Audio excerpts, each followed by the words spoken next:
Alright, here's a new board game list. This time we've got 15 of the least complex board games that I still enjoy playing. So, it's a very important distinction, right?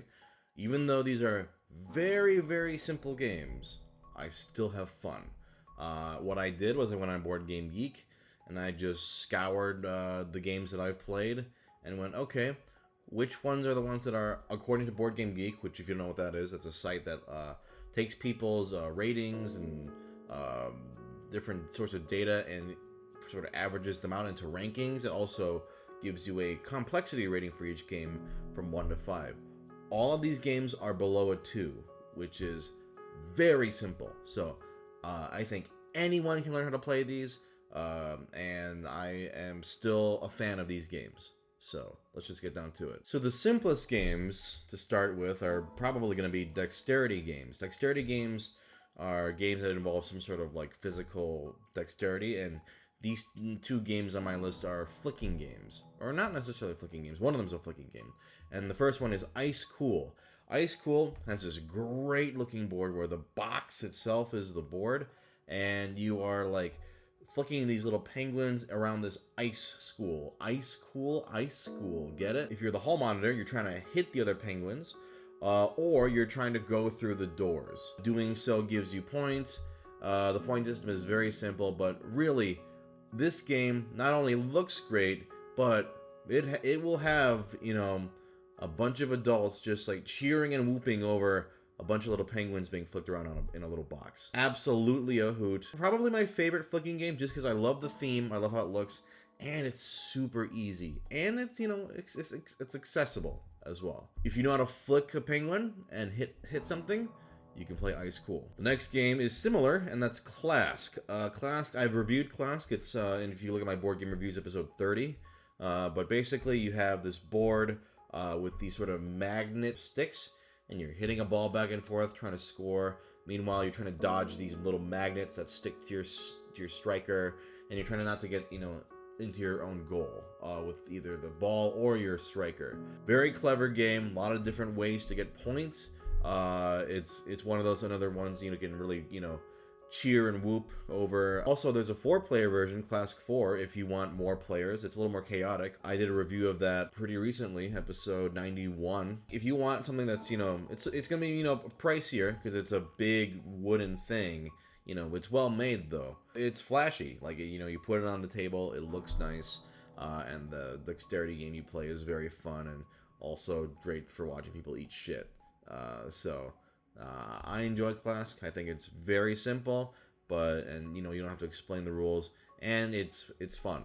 Most importantly, it's fun. The next game is Just One of my favorite party games because you can immediately explain the concept and everybody gets it. Basically, one person closes their eyes, and they have like a word, like I don't know, Superman. Okay, and so everyone else around the table has to write down a word on their little marker board or easel or whatever as a clue to try to get the person to guess the word Superman. However, if any players write the same clue, they have to put their easel down, and that means the closed-eyed player, cannot see those clues. They cancel each other out. It's a great, thinky, funny game because you're like, okay, what's a clue that's not too obvious? Because I think somebody else is going to write this. But if it's too off the wall, they're going to be so confused. And you have no idea what everybody else is going to write. So sometimes, you know, you're all on point. You write really great clues that, you know, are different from each other. No one gets canceled out. And, you know, the person gets it immediately. Sometimes 4 of you write the same word, like a bunch of dumbasses. And then the person's left with one word and they're like, I have no idea. It's great. You're always like groaning like, or ooh, that's a great clue. I was going to write that. Or, oh, we dodged a bullet. I almost wrote that word. Really, really fun. Immediately, people understand how to play. Everybody's laughing. And it's one of those that makes you think as well. I fucking love Just One. Absolutely recommended. One of my favorite games on this whole list. Alright, the next game is Telestrations. Now, I will admit, Telestrations isn't necessarily my first choice. I've grown a little tired of it. But, it's a great game. I mean, all it is drawing telephone. All you have to do is each person starts with a clue or like a prompt on their notebook, And then what you do is you pass the notebooks like clockwise or whatever to the next player, and that person has to draw that clue. And then you pass it, once everyone's done, you pass that. And then people look at just the picture and think, okay, what is that? I'm going to write what I think that is. And you just keep going and going and going. And as you keep going, the pictures and clues are going to get more messed up. It's better, especially if you have bad artists in your group. That's funnier. Well, not necessarily funnier, but I think it's funnier anyway. There's like rules for the game. No one gives a shit about the rules. It's just an excuse to like draw funny pictures. Like you can like roll the dice and use the prompts in the game, which I think would be good if you have like kids with you. But if you're I have never played that way. I always play with just everybody make up your own prompt and pass it to the person. That has never failed me.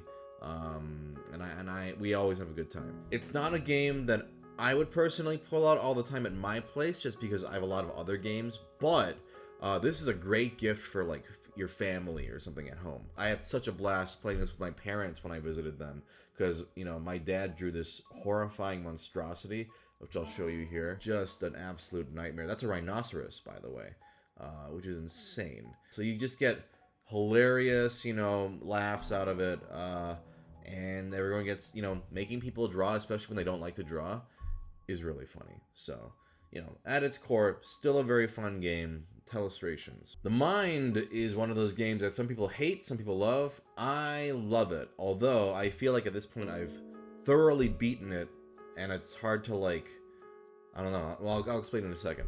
Basically, The Mind is a game where you have numbered cards, and the idea is you want to play them in ascending order without messing up. But however, the catch is you can't talk. This is a game that is really fun to play with different groups because you start to like, with some groups you really develop this sort of rhythm and rapport of like, okay, I think they must have a card that's higher because they would have played it by now, I think. Because when you play a card and someone has a lower card than that, you lose a life. And the idea is to try to get through as many rounds as you can without losing all your lives. And it's very hard because there's like, I forget how many rounds, a lot of rounds to get through. But interestingly enough, when I took this home to play with my family, which with my parents and my brother, we beat it on the first try. We beat it several times. It was, I guess, a testament to how in sync our family is. Because, you know, when I've played this with groups of friends, it's very hard to do like a perfect run, or at least like to win.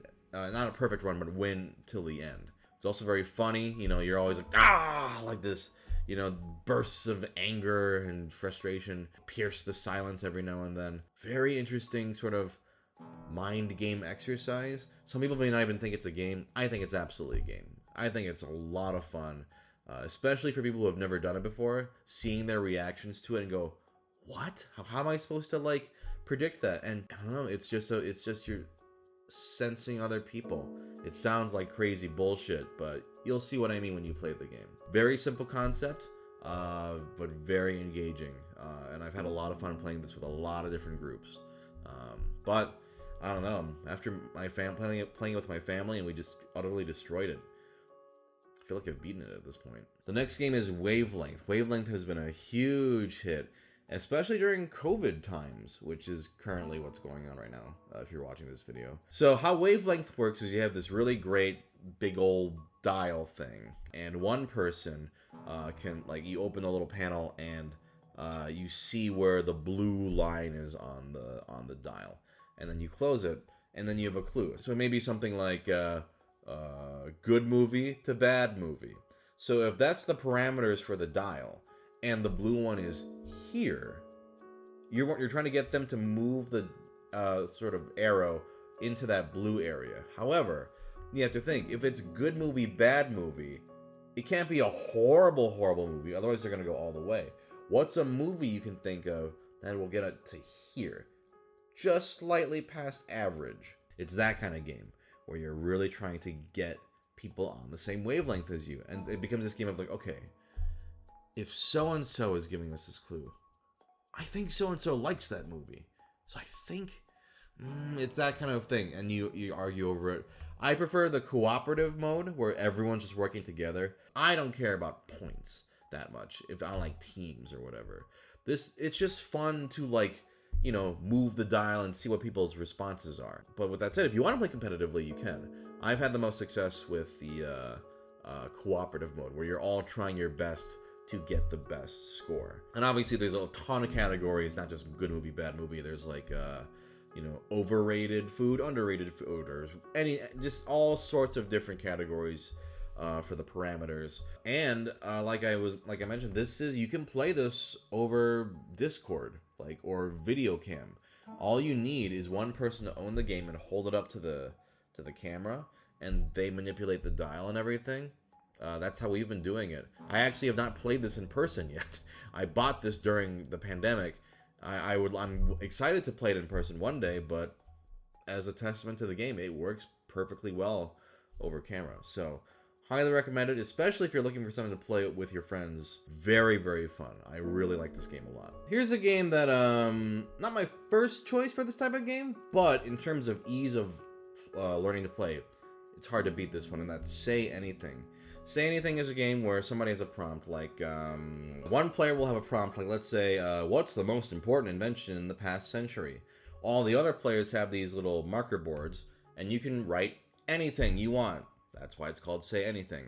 Unlike, let's say, Cards Against Humanity and Apples to Apples, where you have only what you have in your hand, you have full freedom to write whatever you want. You might write down an in-joke, or you might write down, maybe you want to be the funniest or the most clever, whatever. Anyway, you write down your answers secretly, and then you reveal them, and you vote first on which one you like the best, and then you vote which one do you think that player is going to pick as their favorite.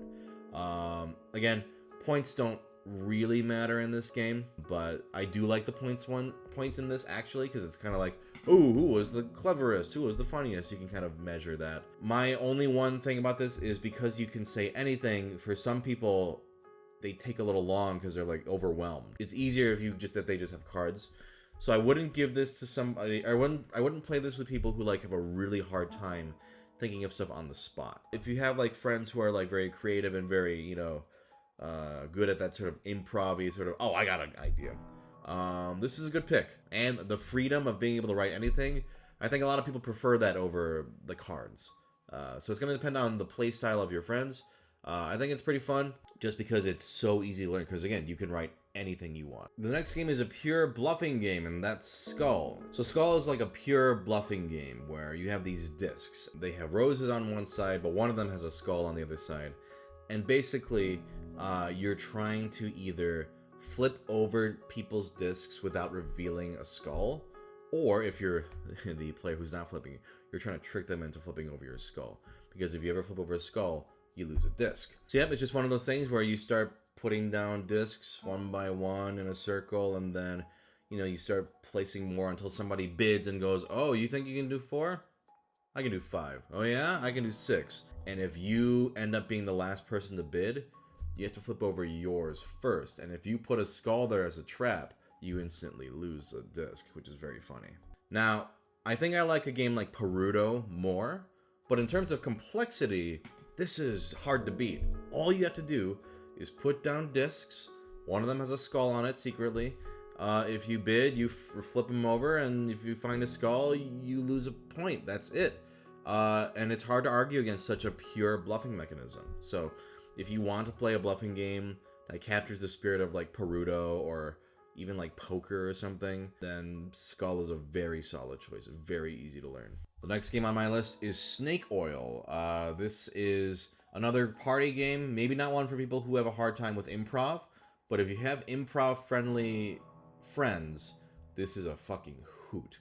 Essentially how the game works is one person is a specific role, they might be a babysitter or a senior citizen or whatever, and everybody else has cards in their hands that are just random nouns. So you're trying to put two nouns together, and you have to pitch the product to that person. So it could be I don't know, rocket toaster, or whatever two words you combine together, you make a product out of it, and then it's just this sort of showmanship, oh, well, you want this product, this is the rocket toaster, it'll send your baby to the moon while giving it food. So just stupid, ridiculous infomercials, essentially. Hilarious, especially if you're playing it with the right group where everyone is kind of like welcoming and like, you know, ready to like, you know, laugh and, you know, have a good time. Not something you would want to play with somebody who's overly serious or not good at thinking of stuff quickly, and which I totally get. You know, these sort of improv based party games are not for everybody. But if you know that you and your friends would like this kind of thing, this is a hilarious game. I love the variety of the roles, and you know, we've seen some really funny combinations with this game. So highly recommended. Snake Oil. Next game on my list is a flip and right. If you're not familiar with flip and rights or roll and rights, they're basically games where everybody in unison will like either roll dice or flip cards, and they have to make choices and they write stuff down. And Silver and Gold is a game where you're flipping over these cards with like polyomino, what the fuck are they called? Polyomino, tetranomo, nanomo, mananono, the Tetris shapes, okay? Tetris-like shapes, and you're gonna mark them on cards. You're trying to fill out these sort of like treasure maps, and if you cover certain icons, you get certain points, that sort of thing. But the key is that everyone has the same decisions to make, but you're seeing who can like kind of do it best. What's really cool about Silver and Gold is that it's fully erasable cards. When you're done, you can just erase the card. You write on the cards with marker, and then you can erase them. So you can just, instead of having to worry about paper sheets or whatever. This is where we start to step into complex, if you can call it, because there are different decisions you can make. Like, there are different ways to score points. Like, you can cross out palm trees, or you can cross out these things, and there's a handful of choices. But what's nice about this, though, is it's very just, you flip the cards and decide what you're gonna cross out, and then you just have to make decisions based off of that. Very simple, very fun, instantly engaging. I highly recommend it. The next game is Point Salad, a very simple sort of drafting card game where, and the name is cute because you usually call these types of games point salads. You have different sort of cards that are scored differently, right? For example, one scoring method may be for every carrot you have, you get 2 points, but you lose points for every onion you have. And so you're deciding on your turn, should I draft a point card, which will let me score a certain way, or should I collect vegetables, because without vegetables, I'm not going to be able to score. And that's kind of it. You're just collecting different types of veggies, trying to grab different point scoring methods. It's a very pure drafting game in that sense, and you're just going, okay, well, I gotta get that card because I got a lot of that vegetable. And it's very simple decisions, very quick games, very quick turns. I would say, yeah, it's not hard to learn at all. And I think once you've played one, you're like, oh, let's do another one. Okay, I get it now. Let's try again with different methods and different scoring methods. You know, very breezy, very simple to grasp, a lot of fun. Another card drafting game that's very solid is Sushi Go. I think it's a little light for my tastes, but I still enjoy the game every time I play it. Essentially, you're just drafting different types of sushi, and different types of sushi score different ways. Like, some score in sets, some score if you have other ingredients. You know, they all have different sort of rules. And if you get Sushi Go Party, you have a lot of variety in cards you can use in each game. Drafting and passing is always a very fun mechanic, and it's also fun to introduce to new players because it's very simple. Pick a card, play it, pass. Ooh, now you're trying to see, oh, should I get this card to try to keep getting more points on this one? Or, oh, that player needs this card. I guess I'll take it so that they don't get it. Immediately, people get it. Like, the strategy after a few rounds or a few turns, right? Of, oh, okay, I'm collecting stuff to help me, and I'm blocking other players. And Sushi Go Party is a great way to introduce that concept. You know, the art is cute. It's a very friendly, inviting sort of design. It could be a way to sort of introduce people to more complicated drafting games down the line, which is what I like about it. It introduces the draft and pass very clearly. So yeah, Sushi Go. Very cute, very fun. Here's another classic, Love Letter. Love Letter is a game where you're trying to get your love letter to the princess. Essentially, what it boils down to is the cards have different roles, and you're either trying to eliminate the other players for the round, or you're at the end of the round, you want to have the highest numbered card. Like, for example, the princess is the 8, which is the highest card. However, if you ever have to discard her, you instantly are out. Because how the game works is, you have a card in your hand, you draw a card, you have to play a card. That's it. And that's what makes Love Letter work, because even though all the roles have different things, all you have to do as a player is draw a card, play a card. And so it's not like you have 5 cards and you're going, oh, I don't know which one to play. Usually it's going to be pretty straightforward. I'm not going to go through all the roles, especially because I have a review of it on my channel. That's episode 83 if you want to check it out. I like games that only make you have like a very simple pair of choices, right? I mean, I like other but for teaching new people, I mean, that's very useful. And this introduces the idea of like character powers, card effects, that kind of thing. And it can get pretty fun and tense. I mean, some people argue, and I think it's legitimate, that sometimes, you know, it feels automated because you have 2 cards and you know which one you have to play. But for a game that you want to like kind of introduce new players to the hobby to, that's kind of perfect, right? If you can give them easy choices, but still make the game engaging, that to me is a win. And then if it gets, you know, a little too easy for them, that's when you move on to other games. Because that's kind of the goal of a lot of these games, is you introduce concepts and go, oh, did you like that? All right, let's try this one where it's that plus a little bit like with a board or something like that. That's sort of my intention with a lot of these. Not that they're not fun on their own, though. The next game is Time's Up Title Recall. This is basically charades. You have a list of titles, in this version anyway, titles. The Time's Up just has names. You can get either version. I like the title one. And it's like a set deck. You sort of are trying to get your partner or teammates to guess them through different ways of expressing clues. In the first round, you can say whatever you want. In the second round, you can only say one word. And in the third round, no speech, sounds and motions only, which is great. You only have 30 seconds to get as many right as you can, or get your partner to get as many right as you can.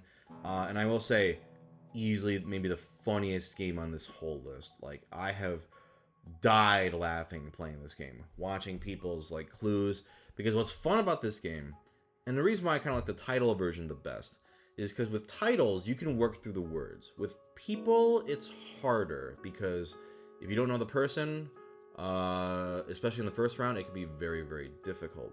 But if you can get them to work word by word, it's at least doable. Also, the best part about this game is, because you use the same deck of titles in each round, everybody knows the titles in play then. You have them in mind, and so you almost start to develop in-jokes, right? Like, let's say somebody really fucks up a clue and did like a dog, said dog or something instead of a different word. But what's funny then is, from now on, everyone's going to associate that title with the word dog, which can in itself be its own clue, even if it has nothing to do with the title. And so you start to develop these very funny in-jokes within one game. But yeah, just I love charades. If you don't like charades, this isn't going to change your mind. But if you like that kind of game, oh my god, one of my favorite party games on this list. Always just an absolute hit. You are, I think, guaranteed to at least have 1 or 2 belly laughs by the end of it. I fucking love this game. And finally, we have Las Vegas. This is the, I guess, most complex game on the list, but it's still very simple.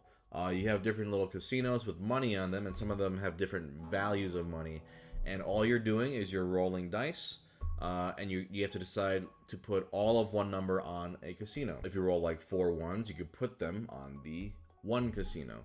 Now, the thing is, you're competing to have the most dice on each casino, because at the end, after everyone's placed all their dice, most dice on the card gets the most money. And that's pretty much it. It sounds simple, but it's very fun, because all it is, it's just a mean blocking game of like, oh, you're trying to go for 5s?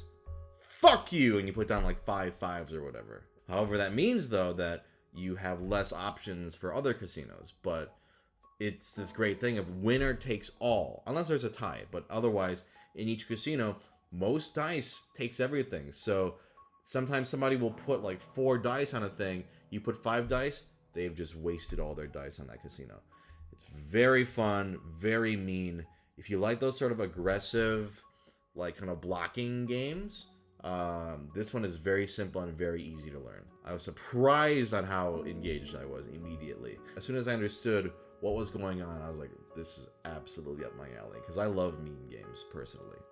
If you don't like mean games, maybe not the best choice, but if you do, easy choice. Pick this up, you know.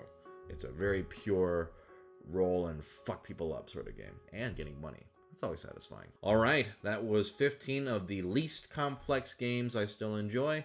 You know, I'm always, you know, wanting to offer stuff that, like, is... Because some people, you know, get scared away by complex board games, and I think that totally is legit. But these games, I think anyone can play. Very simple games. I hope you check them out if you haven't played them, and introduce some people who are newcomers to the hobby, because I think these games are the best way to do that. Otherwise, yeah, thanks for watching, and I'll see you in the next one. Bye.